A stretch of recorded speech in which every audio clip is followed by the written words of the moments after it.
bakers, and welcome back to Let's Get Our Bake On. Today we are taking another in-depth look at one of the recipes from my TikTok channel where I introduce you to the top desserts in all 50 states in accordance to the Reader's Digest article that I read back in July. Am I going to tell you the state? Of course I'm not. You guys know that because you got to go check it out on TikTok. So today for the state we're making prickly pear cactus candy. Now, I didn't even know you could eat a cactus fruit, but you can, and it's called a prickly pear. And this is what it looks like. And all these little holes are where the thorns or barbs, I guess they're called, would be. And then when you crack it open or cut it open, look at this. Look at that beautiful color.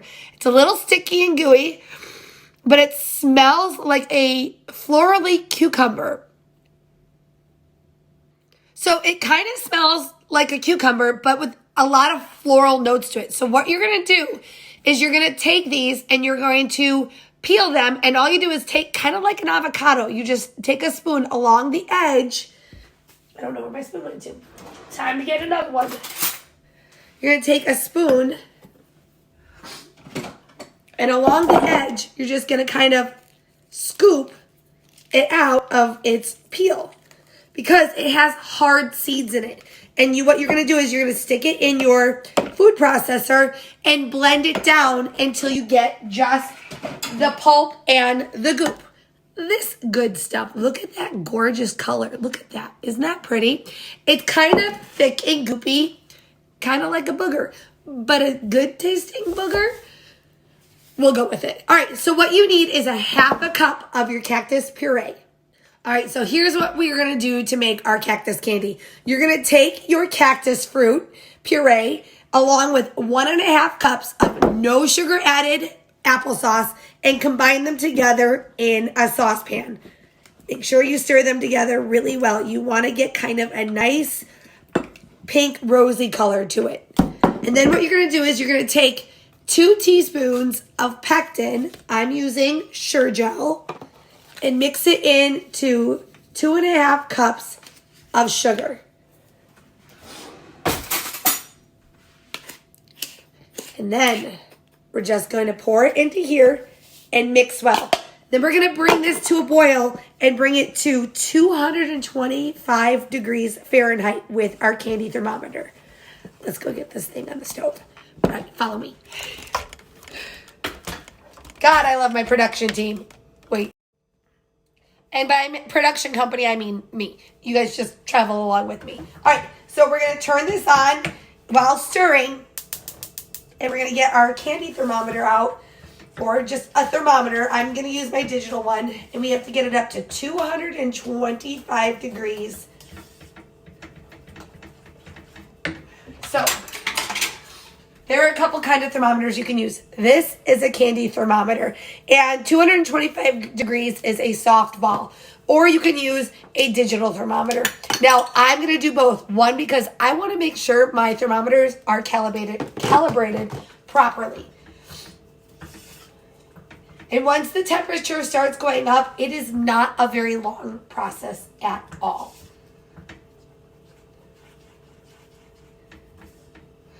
All right, here's a trick with using a candy thermometer.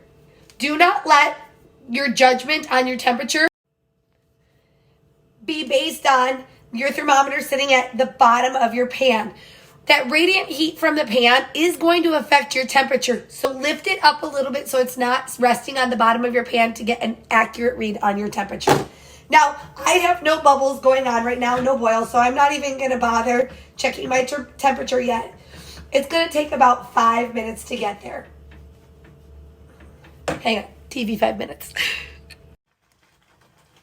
All right, so we have hit our 225 degrees. So what we're going to do is we're going to turn off the heat. We're going to travel back over here. And then, a little bouncy, in a 8x8 pan, we're going to grease her up. So just using my Pam here, we're going to spray her down. And then what we're going to do is we're going to take our candy and just pour it into there.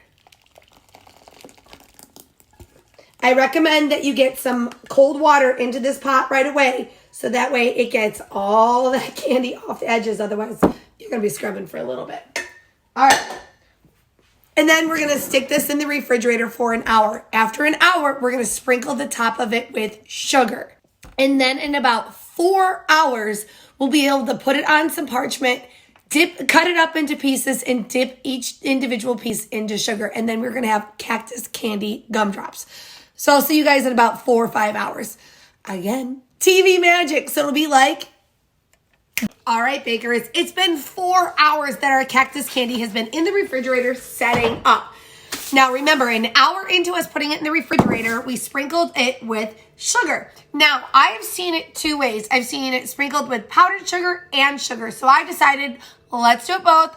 If we're going to do this right, we need to try it both ways. And yes, in that 4 hours, I showered, I worked out, and I put makeup on, and I'm wearing lipstick. You guys, I never wear lipstick. I don't know how I feel about it. You tell me. But my eyes, let me just tell you, I got new makeup.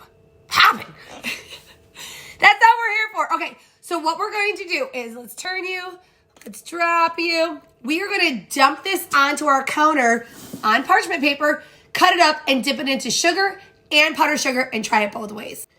All right, bakers. So I have our Cactus candy dumped out on the counter. There was a video about me doing it, and I hit delete instead of save. So, sorry. And excuse the cough. I do not know what is going on. It is not COVID, I promise you. All right, so we have our halves. Oh, no, we need switches. So I've split it in half, and then I have a bowl of powdered sugar and a bowl of sugar. And all we're going to do is cube it up, and it is very sticky and gelatinous. So here's the sugar side, and then we're just going to take a piece of it and dip it in sugar. Okay. And you have a little Cactus candy gumdrop.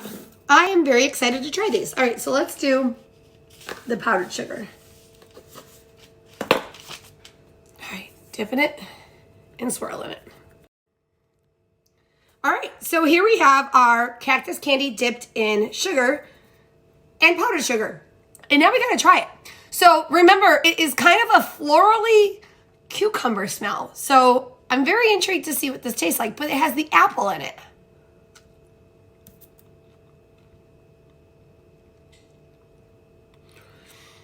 Surprisingly, you don't get any of the apple. It is like a florally cucumber. That's delicious. It's kind of like a soft floral cucumber flavor. I like it. Now with the powdered sugar. I like the sugar version better than I like the powdered sugar. It's not bad. I've never had it before, so it's just a new flavor. It's very clean tasting. Not very sweet, surprisingly, with how much corn syrup and sugar that we put into this sucker. It's good. You guys really need to try this out. It's light, it's fruity, but with a hint of that floral note to it. Remember, it's the prickly pear that the flower of the cactus grows on. It is really good. I like it.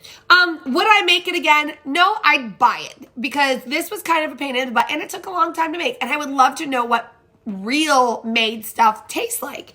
But as far as homemade goes, not bad. I prefer it dipped in the sugar than the powdered sugar. It has a little bit of a sweeter flavor to it. But it's good. Way to go, state that you're from, because I'm not telling you because you got to go watch the TikTok. But you guys, thank you for joining me on another adventure of Let's Get Our Bake On. I hope you stay tuned into the next ones, and let's find out where we go next. Let's join this adventure of trying new foods together. This was a great adventure. See you next time, you guys. Remember, let's get our bake on.